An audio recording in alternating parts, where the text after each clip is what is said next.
Welcome to the program, and as my regular listening audience knows, I've spent several programs this spring examining the rush to the one world system, now on overdrive thanks to coronavirus chaos. Today I'm going to replay my DVD teaching, Hidden in Plain View, The New World Order in Bible Prophecy. This looks at the players, organizations, and schemes of those folks, actually going back 5,000 years, as thousands of global elite try to establish a godless one-world system. Well, greetings, folks. I'm so glad you could join me for this updated presentation. Actually, I made this over 2 years ago, and circumstances have changed so much in just 2 years that I felt I needed to update it, the New World Order. And the New World Order, it's just really a code word for one world system or one world government. And we know that the Antichrist is going to rule over that. The Bible talks a lot about that, the Antichrist agenda. And I think what's interesting is he's been trying to build that kingdom for almost 5,000 years. Now, we'll look at some of the elements involved in the building of that kingdom. It's actually, and he's used a lot of tools. Satan has used a lot of tools to try to build this kingdom. Just a few. He's used secret societies. I'm going to reference some of them in this presentation. He's used communism. He's used socialism. He's used the dozens of organizations, such as the United Nations. We can't even get into them all. There are so many. He's used international banking, and I'll reference several of the banking institutions. He's used the open borders crowd to try to further his agenda. He has used Christian front groups to try to further this globalist one world agenda. He's used the media. He's used education outfits, and he's used kind of a new term, the deep state. These are just some of the tools of Satan that I call exactly that, some of the vehicles that he has used to implement his New World Order, one world system. There are two things in the way, hugely in the way.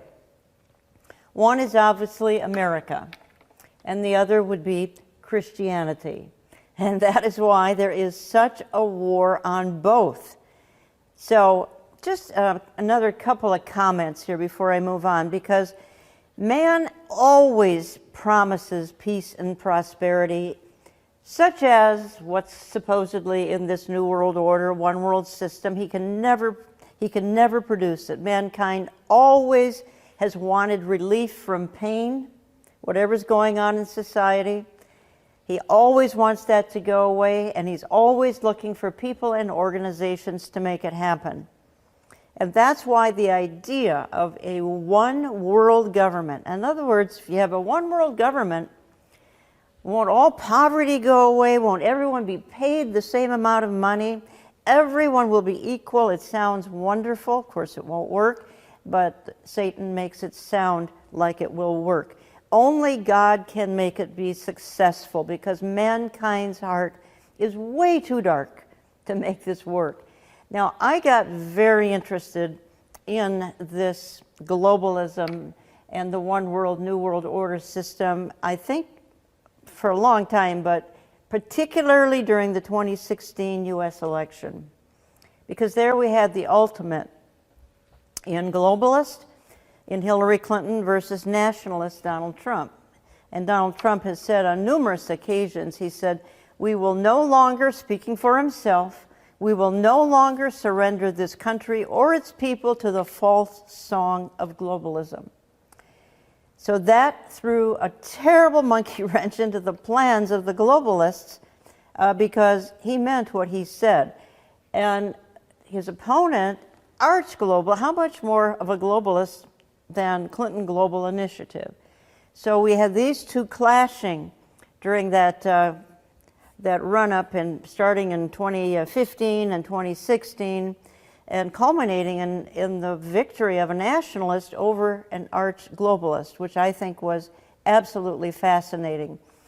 As Donald Trump always says, I am looking out for Pittsburgh, not Paris. In other words, he's focusing on American issues rather than global issues, and Prime Minister Netanyahu really pretty much the same philosophy. Now, because of this, the globalist community, and here out of Breitbart, New York Times columnist, happens to be Thomas Friedman, pleads with globalist billionaires to save the nation from Donald Trump.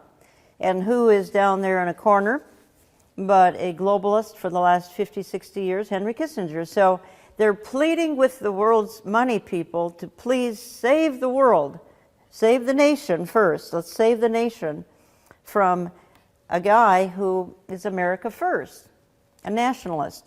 Okay, let me just clarify here, because on the one hand, we're told what globalism is, and then on the other hand, what it really is. We're told that globalism is just a nice, all cultures learning how to live together and appreciating one another. What could possibly be wrong with a philosophy like that? But what globalism really is, truly, it's men meeting in dark, smoke-filled rooms, plotting, scheming to make the world one, a one-world system. So it's very nefarious. And as we move through this presentation, I'm going to have to actually sort of apologize, because the people and the players are very dark. They're very dark. Do they know they're preparing a world for Mr. Antichrist? I don't know. Some may, but some may not. Now I'm going back to sort of where it began, and that would be, it began back in Babylon, and that was a huge act of rebellion and pride back in Babylon, Tower of Babel. They became their own god, and what did God do? He shut it down. He said, this isn't a great idea, guys, and he scattered them around the world. He confused the languages, and these same seeds of destruction are built into every effort for a new world order ever since. The seeds of destruction are built right into it, because it's not God's idea. Nimrod was the first globalist, and I want to spend just a moment on this, because this is a sort of an artist rendition of that Tower of Babel in Nimrod's time. But this is actually a sort of a promotion piece promoting travel to Europe. Europe, many tongues, one voice. And you can see a crane there, so Europe is still being built up. And this is artwork from a Peter Bruegel painting I'm going to show you in a minute. But those stars above this are all pentagrams. Those are actually satanic stars.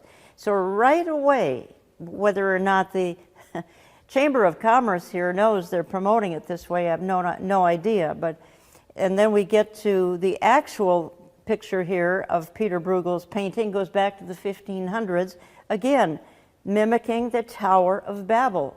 Because mankind has, even though God said, enough with you, I'm going to scatter you, this is a horrible idea you've just had. People want to maintain this idea. So this picture was painted in the 1500s, and then we come up to modern times, and next to it, the EU Parliament building in Strasbourg is based on that painting of Peter Bruegel from the 1500s. So they're trying to keep the idea of Babylon alive, even though it was a terribly failed concept, let's put it that way. Now, Europe, let's spend just a moment on Europe. I believe the Antichrist is coming out of Europe, eventually. He may be there as we speak, very likely is.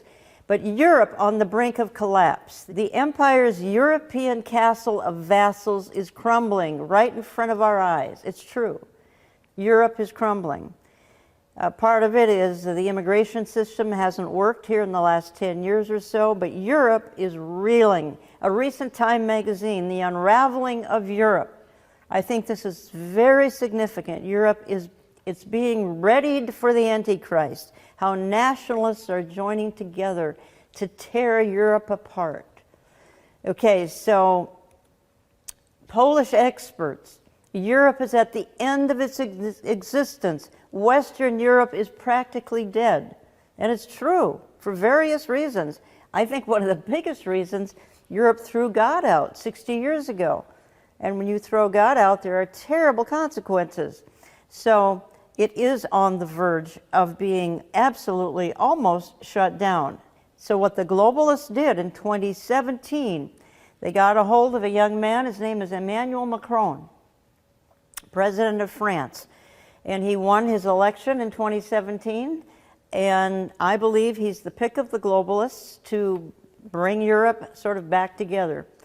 The globalist empire strikes back with Emmanuel Macron. Very, very interesting fellow. Even the Gateway pundit says his impact on the world could be massive. They have him walking on water. So just exactly what his role in that magazine asks, if he's Europe's savior. So we have Europe in turmoil. They put forth a savior, Emmanuel Macron. I believe the Antichrist comes out of Europe, not saying it's Emmanuel Macron. He certainly is a forerunner at the very least. And whether or not he's the actual Antichrist, I doubt it highly, but you never know.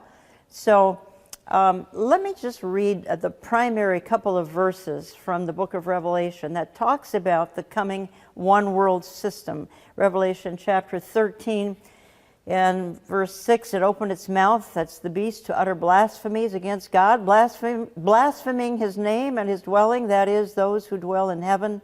Also it was allowed to make war on the saints and to conquer them, and authority was given it over every tribe and people and language and nation, and all who dwell on the earth will worship it. So all tribes, all people, all languages, all nations are worshiping the beast who has a rule over the entire planet.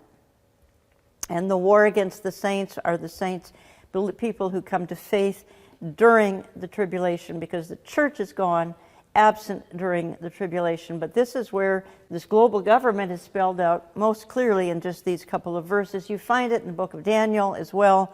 You find it in other parts of Revelation, particularly chapter 17. I'm going to take you quickly through kind of a history lesson as to some of the organizations that have played into the global scheme.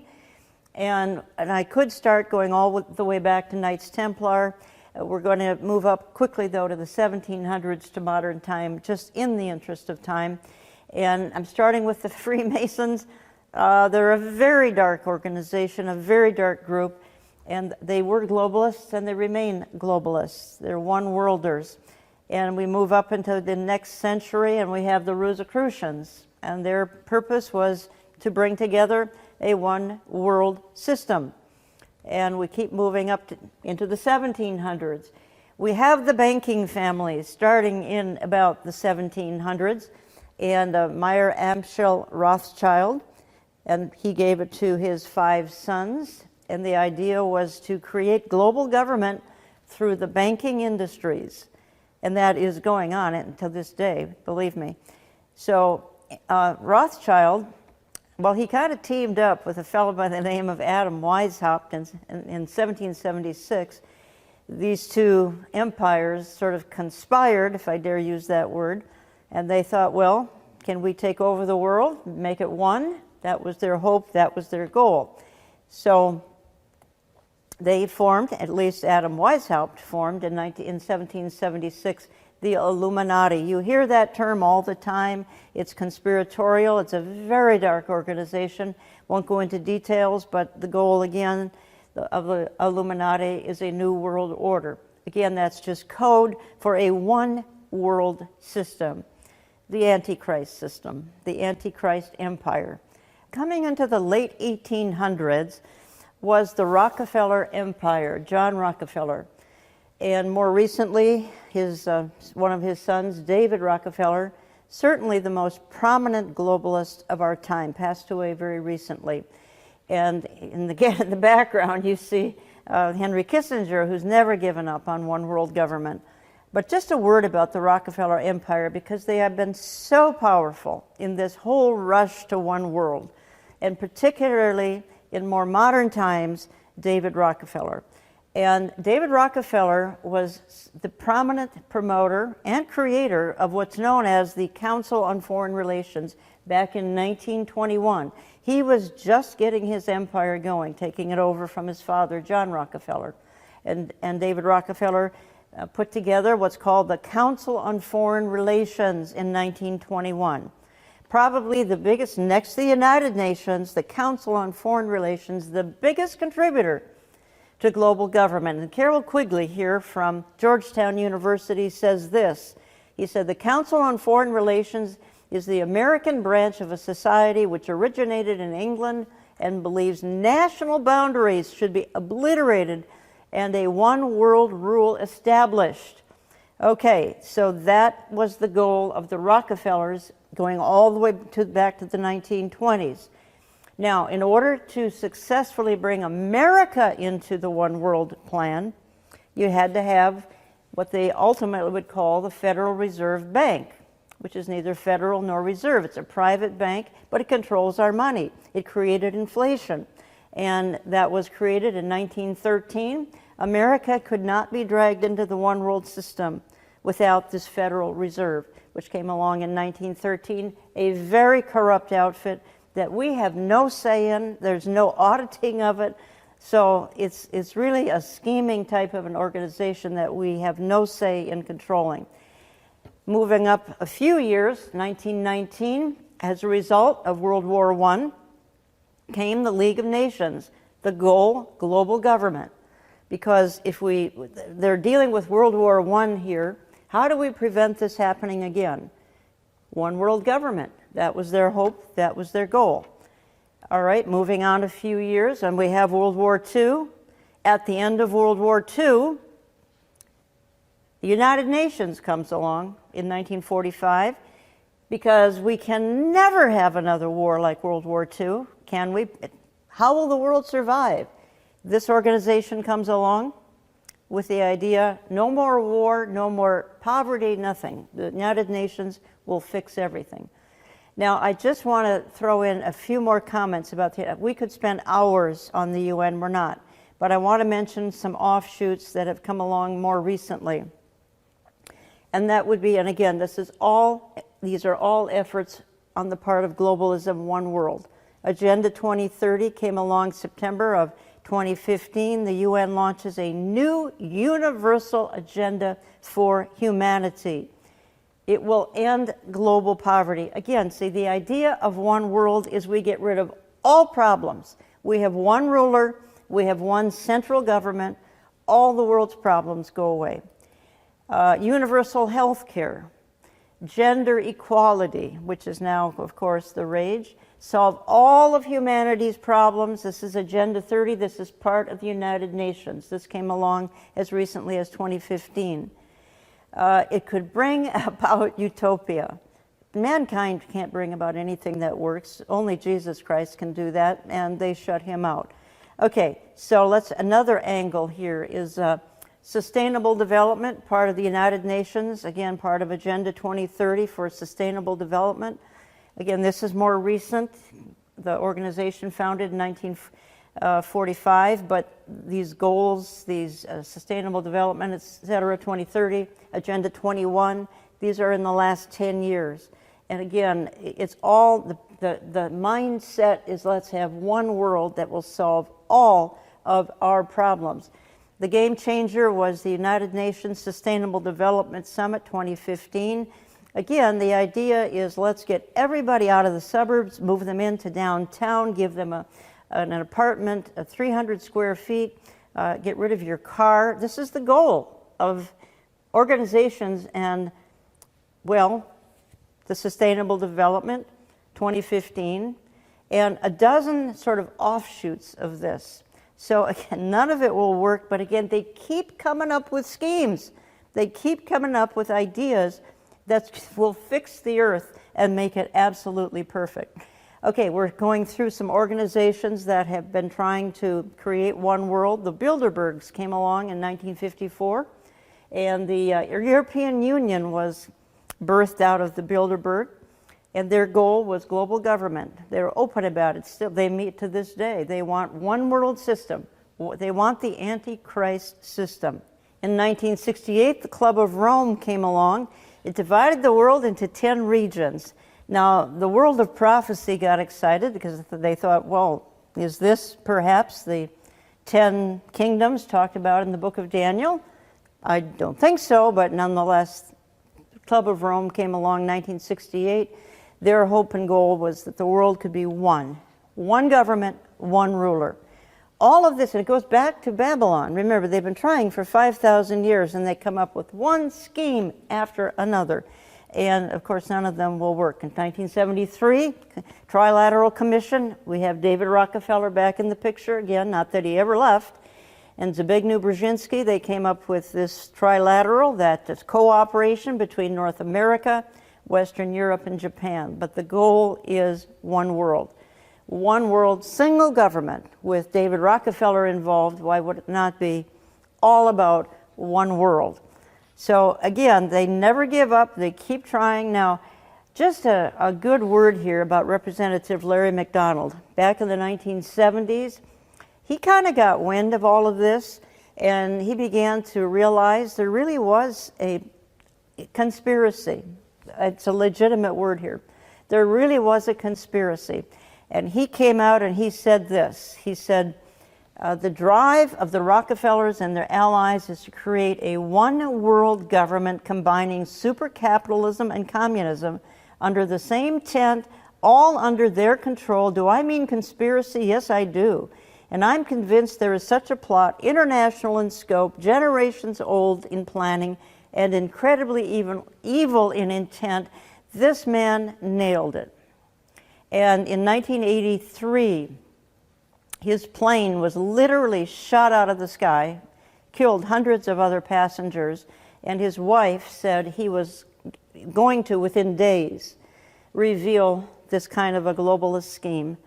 And somebody got to him, shot the plane out of the sky, and killed hundreds along with him in 1983. So they don't want this plan revealed, even though it's kind of hidden in plain view. I mean, they're pretty open about it, but some people, like this McDonald, was very, very blunt about it. Do I mean international in scope, generations old in planning? It's incredibly evil in intent.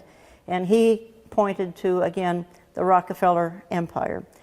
Now, again, going back to the 70s, Henry Kissinger, the New World Order cannot happen without U.S. participation. Yes, there will be a New World Order, and it will force the U.S. to change its perceptions. So again, they keep using the term New World Order. Sounds conspiratorial. I didn't make it up. They've used this for centuries. But we're going to see how many more in modern time are using it. Again, David Rockefeller, he's still in the picture in the 90s. And he said in 91, the world is now more sophisticated and prepared to march towards world government. So again, the passion here, at least of the Rockefellers, the Soros, so many others that follow in lockstep with them, is one world, one government, one single ruler, one world currency, but one person in charge of it all. Now, Rockefeller said in 2003, still on David, as I said, he recently passed away in the last 5 years. He said in 2003, he said, some even believe we belong to a secret cabal working against the best interests of the United States, characterizing my family as internationalists, and of conspiring with others around the world to build a more integrated global political and economic structure, one world, if you will, and if that is the charge, I stand guilty and I'm proud of it. So he openly admits, the Rockefeller Empire here openly admits that at least he, as one of the more contemporary representatives of the family, been passed on now to others in the Rockefeller Empire, that they are proud of the fact that they want a global political and economic structure. Okay, now, Mr. New World Order himself, George Herbert Walker Bush, it's a big idea, a New World Order. Only the United States has both the moral standing and the means to back it up. He was one of the most enthusiastic promoters of a one world system, of a one world government, of one world everything. He thought, and he said in one of his speeches, the United Nations needs to head it up. And he went on to say that with the UN in charge, we're going to have heaven on earth, basically. That was the sort of the mantra of George Herbert Walker Bush, one of the arch globalists of modern time for sure. Now, in a message like this, I can't leave out the Vatican because it plays such a huge role. And Pope Francis, he calls for a new global political authority to save humanity. It's always, the sky is falling and some kind of tragedy is going to happen, and I'm going to show you how they're going to use the environmental movement in just a minute. But Pope Francis has been one of the most vocal, calling for, in order to save humanity, we have to have this one world government, this new world order system. Pope Francis calls for one world government, attacks border walls and national sovereignty. He's the globalist. He really is. I believe a pope will very likely be a false prophet, as spoken of in the book of Revelation, whether it's him or a successor of his. And he's actually, by the way, he says in this article, Pope Francis made a strong new push for globalism, calling for a supranational, legally constituted body to enforce UN's Sustainable Development Goals and implement climate change policies. And he goes on to say that when a supranatural common good is clearly identified, there is a need for a special, legally constituted authority capable of facilitating the implementation. He wants one person to implement this whole plan. I don't think it's him, but he's really calling for the Antichrist. Whether he knows that or not, I have no idea. He's called the Vicar of the New World Order. That's kind of just a little catchphrase that he's been given. So people have caught on that he's the arch globalist, probably on the planet today. He really is. Now, along with this fellow, globalist in chief, George Soros. And he says the main obstacle to a stable and to a just world order is the United States. So George Soros, going back to when he was 14 years old, he was in the Holocaust, but he was aiding the Nazis at the time, even though he's Jewish. So he's got kind of a checkered history, and with his billions, he's able to actually throw entire governments around the world and then sort of take control of their currency. But he's globalist in chief. He, along with the Rockefellers and a few others, I think, have been the primary movers and shakers for this kingdom that's trying to be birthed and will be eventually. Okay, the globalist billionaire cabal. And I recently kind of talked about this on air when I actually had Michelle Bachmann on air with me recently, and she referred to this globalist billionaire cabal. They have incredible power, and they do want the world to be one, whether it's Bill Gates, Jeff Bezos, George Soros, Jeff Zuckerberg. There are more who belong to this billionaire cabal, but they've got one thing in mind, that the world would be one, that the world would be one ruler, one empire, one government, one world everything. So when you've got the billionaires behind the scheme, it's going to happen eventually. Now, I want to say just a word here about the border situation. And we've seen Europe come undone because of immigration issues. And it's literally, this is what's tearing the world apart, our border issues. It's what got Donald J. Trump elected in 2016. And will a wall ever be built? I kind of doubt it, because the powerful globalists are not going to allow it, because walls don't allow the world to become one, very simply. But let's look at that for just a minute. And this was an article I happened to see. We don't have time for the 10 reasons. 10 reasons globalist elites won't let Trump build the wall and protect America's national security. Indeed, it's the globalist empire that is preventing and trying to discourage walls and borders everywhere, even though they work. Israel, perfect example of how they work.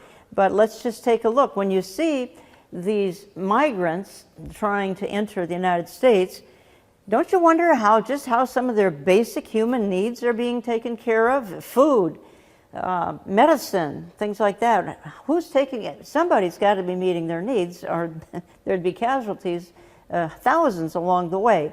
Well, along the side, you can see there are indeed those that are participating with this. It's a scheme. And you look into it a little bit more deeply and you find out that it is the United Nations. The United Nations wants no walls, no borders. They want the world to be one. So the UN Refugee Agency and UNICEF is along with those that are coming from Central America into America and totally destabilizing the United States completely with the immigration problems, all by design to weaken us so that we will fall eventually into the one world system. So it's the United Nations that's a part of this. And then the UN is directly assisting the erosion of our sovereignty at the border. Why are we still funding it? And that's been the question, I think, of the hour for probably decades. Why do we still fund it? So the whole border crisis, it's so contemporary and it's urgent and it's playing into this scheme of the one worlders because they want no borders, no walls, anywhere. Barack Obama, chief globalist. The world is more interconnected than ever before, and it's becoming more connected every day. Building walls won't change that. Well, in a sense, there's some truth to that. Building walls actually will change a whole lot. It makes people safe, but the globalists don't care. They don't care if people are safe. They do not care. They just want the world to be one. They're preparing the world for the Antichrist and his kingdom. Now, spend an extra minute here, if I could, on the environmental movement. And I'm going to use a term, and I use it cautiously, but the environmental movement, those in leadership anyway, have become the useful idiots of the globalist agenda. Now, I'm not saying we should not be taking care of the environment. We should. The Bible tells us to, but not the way these people are trying to go about it. When Mikhail Gorbachev stepped down from leadership some decades ago now, he immediately formed an environmental group, and that would have been the Green Cross. And he said, the threat of environmental crisis will be the international disaster key that will unlock the New World Order. He said that back in the 90s. So he formed the Green Cross. And he knew that the environmental agenda, pollution knows no borders, so let's have no borders. So this is, the globalists ran into the heart of the environmental agenda. And can a one world government protect our planet? Remember, if we don't get our climate under control, we'll all fry and the planet will be completely destroyed.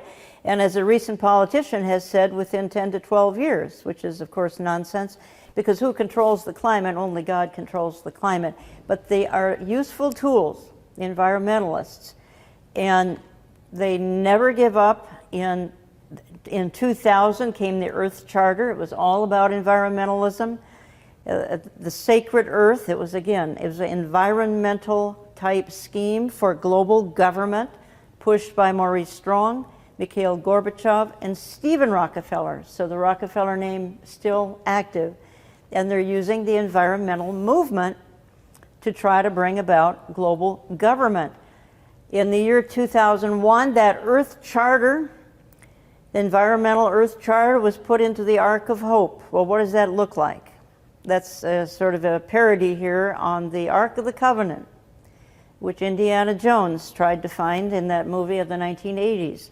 So the Earth Charter of 2000 was put into the Ark of Hope in 2001. This is all environmentalist nonsense, but nonetheless, that's the tool they're trying to use. In other words, if we don't save the planet through the environmental movement, all of us will die here, as Alexandria Ocasio-Cortez says, in 10 to 12 years. All right. 7 in 10 Brits support world government to protect humanity from global catastrophes. And again, that's the mantra of those behind this movement. If we don't have world government, we're going to have some kind of a catastrophe. Now, the options there are many, wars and lots of other things. But right now, they're all looking at environment as being the catastrophe that will destroy the world, that only global government, one world system, can save. Antichrist system is the only thing that can fix the world. This was just on Breitbart. UN. Humans could cause extinction of 1 million species. Globalism will fix that. So again, they keep saying, and however, mankind can stop the destruction through transformative change that could translate into globalism, replacing national sovereignty and nations' self-determination. So only globalism can save the planet. And that's been their message now for a lot of years. The whole environmental agenda goes back to the early 1970s and Earth Day. It goes before that, but it became organized in the early 1970s, and they have not let up. Al Gore came along and tapped into it. Inconvenient truth, which was an inconvenient lie. So that's how, well, so then they have the Paris climate meeting back in 2016, summer of 2016, and Donald Trump pulls out of the Paris Climate Agreement, and that's when he said to the whole world, when he pulled out of this climate agreement, he said, I have to look out for Pittsburgh and not Paris. In other words, I'm a nationalist, folks. I'm not interested in all the problems around the world. I am interested in solving the problems of America because, again, he's a nationalist, not a globalist. Again, a terrible monkey wrench thrown into the plans of the globalists, the one-worlders, Donald Trump. All right. Now, I believe there's been sort of a longing for a man with a plan. That's what I call it. A Mr. Fix-It to come along and fix the world's problems. Going all the way back, Arnold Toynbee, British historian, the nations of the world are ready to give the kingdoms of the world to any one man who will offer us a solution to the world's problems. Any one man. Well, there's one man on the horizon. We don't know his name. Again, his role is that of the Antichrist, and all of these people are trying to get his kingdom built, but God keeps saying, you know, the time isn't right yet. For one thing, the church is still here, so as long as the church is here, you can't be an Antichrist. Another, Paul Henry Spaak, going back to 1957, NATO. What we want is a man of sufficient stature to hold the alliance of all people and to lift us out of the economic morass into which we are sinking. Now listen, send us such a man, and be he God or devil, we'll receive him. All the way back to the 1950s. And before that, Arnold Toynbee, way before that, saying we need a man. We need one man. That's all we need if he's got the solution to the problems. That's all we need is one man. Be he God or devil, and they will. The world will receive him. Once the church is gone, the world receives the Antichrist, who then implements this one world agenda, but not until the church is gone. Now, I want to spend just a moment. This happened the summer of 2016. I want to spend an extra minute on it. It is so significant what happened in Europe in 2016. And it was the dedication of the Gotthard Base Tunnel. It was a ceremony. It was an 8-hour ceremony. And what makes it significant is it was a globalist ceremony. It was linking of a tunnel that went from various countries. I'll show you a map. And featured Baphomet. Baphomet is the symbol of Satan. This was an 8-hour globalist ceremony, but it was also satanic. Again, I said at the beginning, these people are very dark.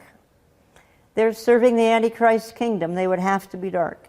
This was an 8-hour sort of a choreographed program that was available on YouTube. I watched all of it. It was shocking. It was stunning. This was the tunnel that went under a mountain. It was a 35-mile underground train that connected various countries. So 8 hours of choreographed nonsense, but when you really studied it, it was a celebration of Satan. Now, okay, you say, so what? I mean, that's going on all the time. Yes, but at this ceremony were many European leaders, some of them right here. They were at the ceremony. They were cheering it on. They loved it. I don't know if they understood what they were watching because it was so bizarre. But when you have a Baphomet marching around the whole ceremony, which is a symbol of Satan, I would think you figure out This is a very dark ceremony, and yet you've got world leaders who were celebrating because, again, these European leaders feel that no matter what is however it comes about, doesn't matter.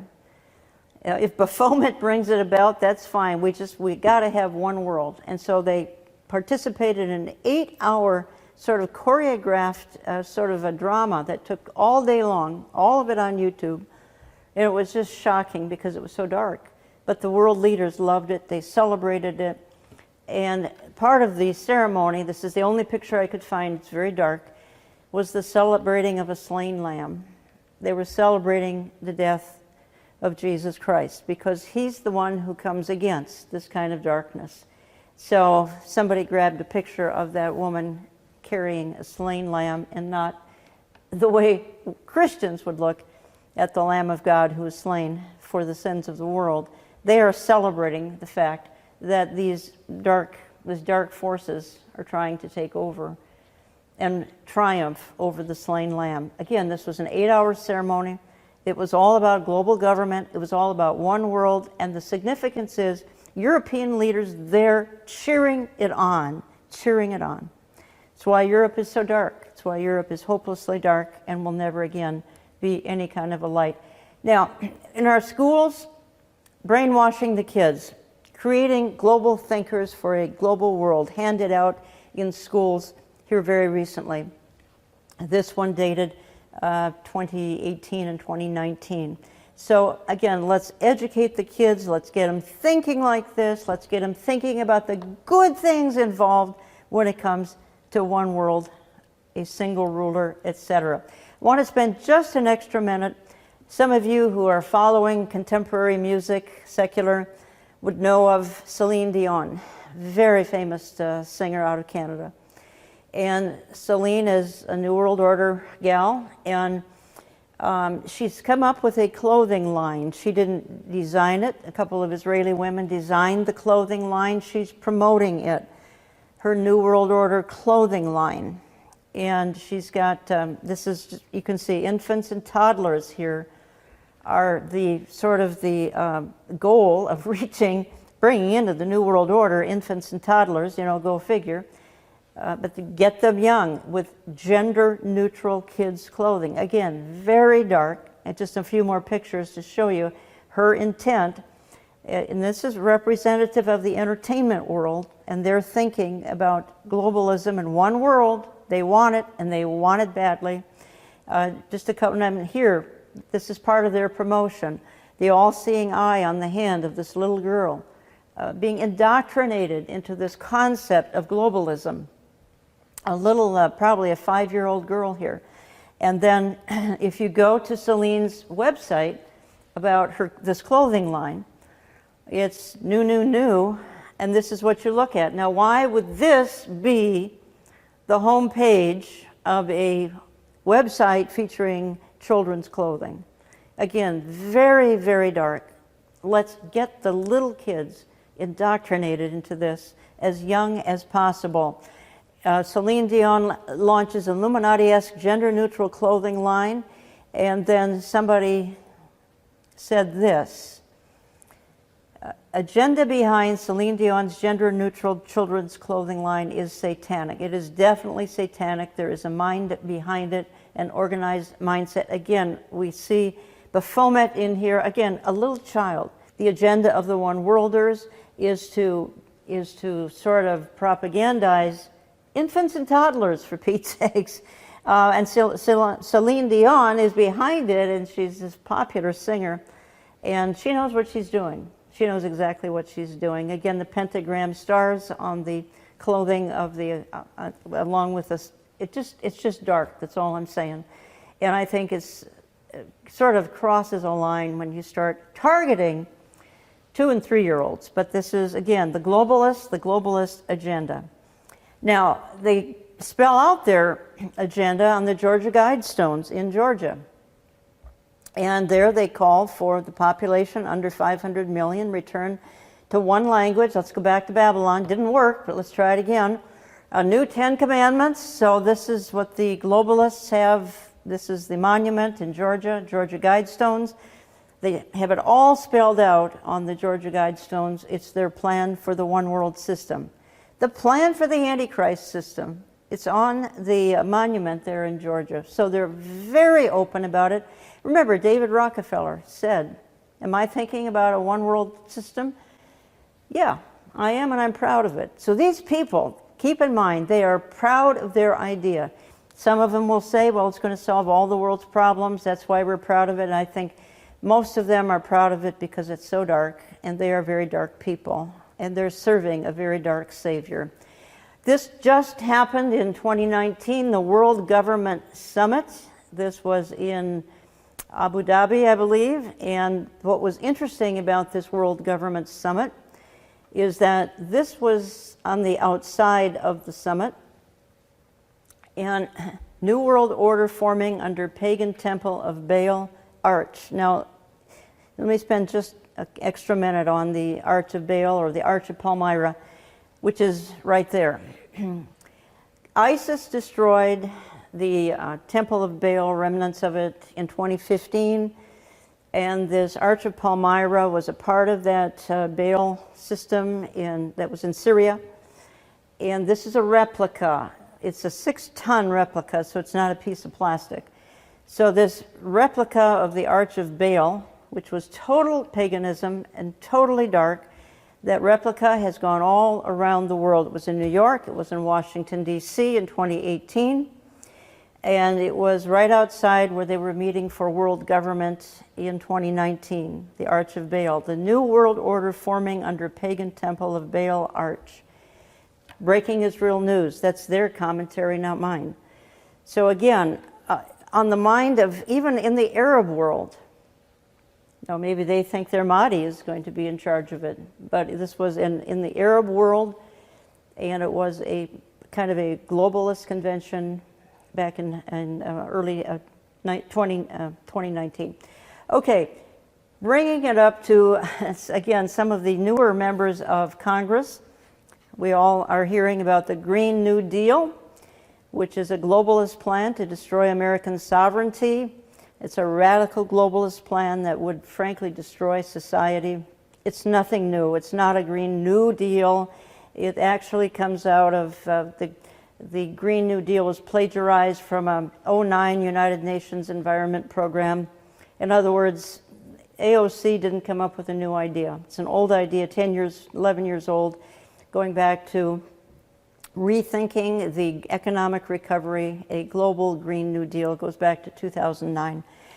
Anyway, it would indeed undo the entire world if it were to be implemented, but it is a globalist one world plan. Russia just came out and said a new world order is being formed. Russian Foreign Minister Lavrov declared today that Western liberal model of society is dying and a new world order is taking its place. So again, this term, New World Order, it's been around for about several thousand years.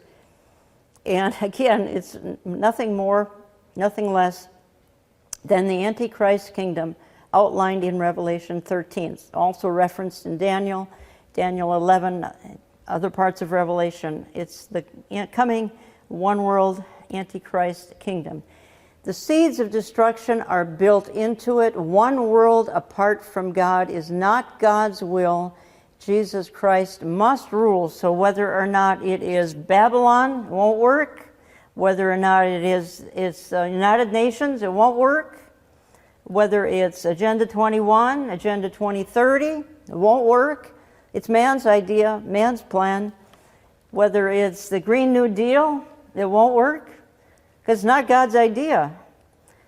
All will fail. All of the various efforts that I've outlined, and I've left out plenty because it would take hours and hours and hours to go over the entire scheme, going back to Babylon, to the present.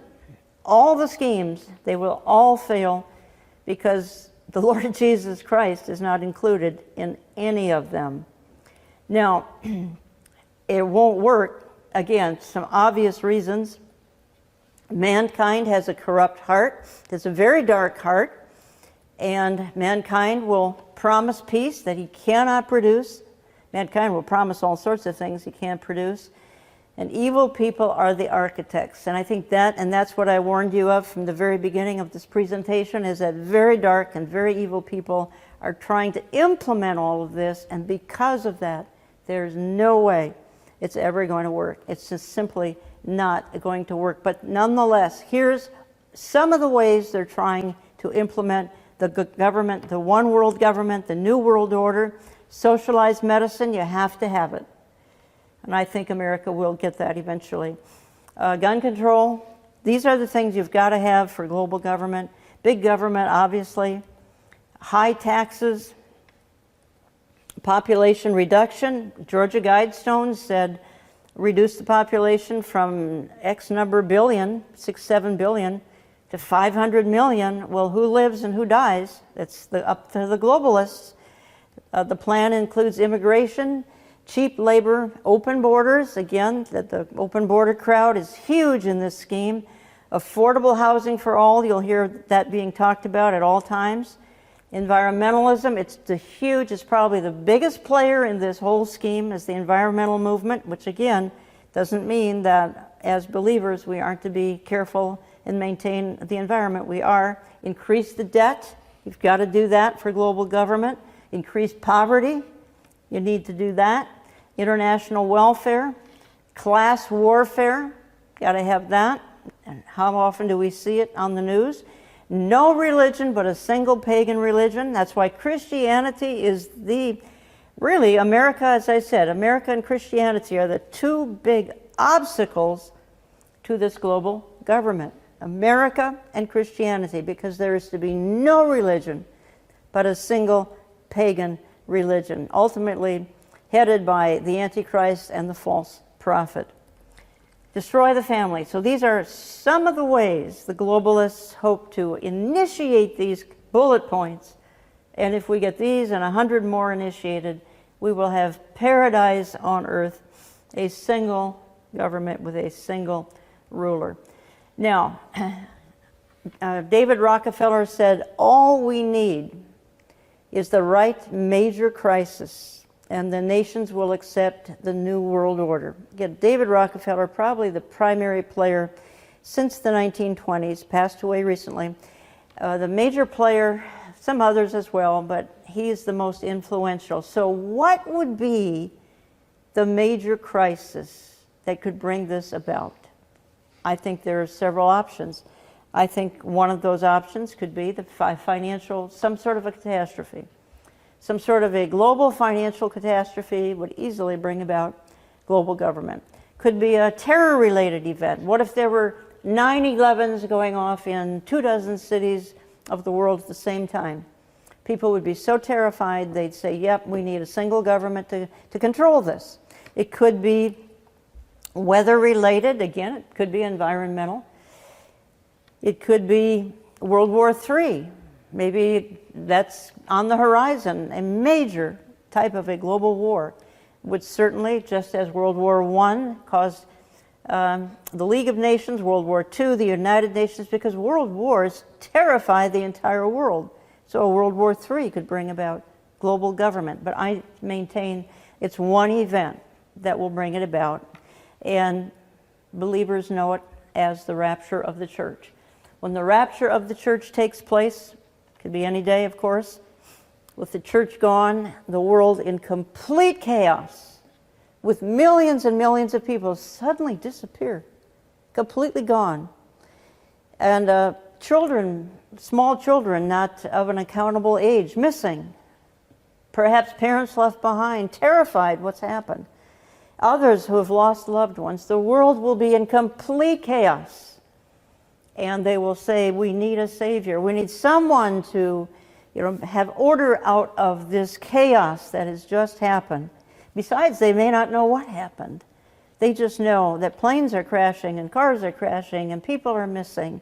And I maintain that it is, and the Bible indicates that it will be the rapture that then brings on the new world order that they have been striving for. This is it. It goes by various names. The time of Jacob's trouble, Daniel's 70th week. It's known as the tribulation. This 7-year period from which the church is absent is what the globalists have been striving to create for 5,000 years, since Babylon. This is it. 7 wonderful years of hell on earth. But they do get their 7 year of global government. They get it. They finally get their paradise. It doesn't work very well according to the Bible. As a matter of fact, people will be praying that mountains fall on them to kill them. It will be so horrific, which is why God spares the church from this ordeal. But this is the globalist utopia. This is what evil mankind has produced. After 5,000 years of trying every organization, even children's clothing, for Pete's sake, all of this, trying to implement a global system. And this is all they can come up with, because God's been left out. Jesus Christ is left out. And because he's left out, this is all they can come up with. It's known as the tribulation, or the time of Jacob's trouble. Daniel's 70th week is the globalist utopia. Let's look at just a couple of Bible verses here as we close. Why do the nations rage and the peoples plot in vain? The kings of the earth set themselves, and the rulers take counsel together against his anointed, saying, let us burst their bonds apart and cast away their cords from us. Here's the key. He who sits in the heavens laughs. The Lord holds them in derision. God is in the heavens laughing at these fools that we've just looked at. He holds them in derision. Then he will speak to them in his wrath and terrify them in his fury, saying, as for me, I have set my king on Zion, my holy hill. He's going to establish his global empire in Zion, in his holy hill in Israel. Ephesians 6:12, we wrestle not against flesh and blood, but against principalities, against powers, against the rulers of darkness of this world, against spiritual wickedness in high places. So we're not really battling the flesh. Yes, it's David Rockefeller and it's George Soros and it's these earthly people, but it's the principalities and the powers that are motivating them to think that they can create paradise without God. Impossible. It's so impossible that every effort ends in ignominious defeat and ultimately the tribulation. And then one more verse here, fret not yourselves because of evildoers. Be not envious of the wrongdoers, for they will soon fade like the grass and wither like the green herb. So these evil men who have been plotting and scheming for 5,000 years, we're not to fret over these evildoers or be envious of them. They're going to wither like the grass. And what's going to come on the scene? Yeah, world government's coming, thankfully. It's coming. It's coming, the right kind of world government. The right kind of world government. It's on the horizon. Some other things have to happen first, but it's called the millennial reign of Jesus Christ. And that's the person that all of these conspirators have left out since Babylon, God. Jesus Christ sets up his kingdom of earthly, perfect global government out of Jerusalem for the 1,000-year millennial reign of Jesus Christ. And even the animal kingdom finally settles down and they're not attacking one another. What a glorious time. It finally works. I hope this teaching has been helpful. You can find the DVD, Hidden in Plain View, The New World Order in Bible Prophecy, in my online store, olivetreeviews.org, olivetreeviews.org, or call my office Central Time. And let me just wrap it up by saying no system that is godless has been successful or ever will be successful in establishing global government. The God of the universe must be in charge, and that will happen during the millennium. Thanks for listening. We'll talk to you next week.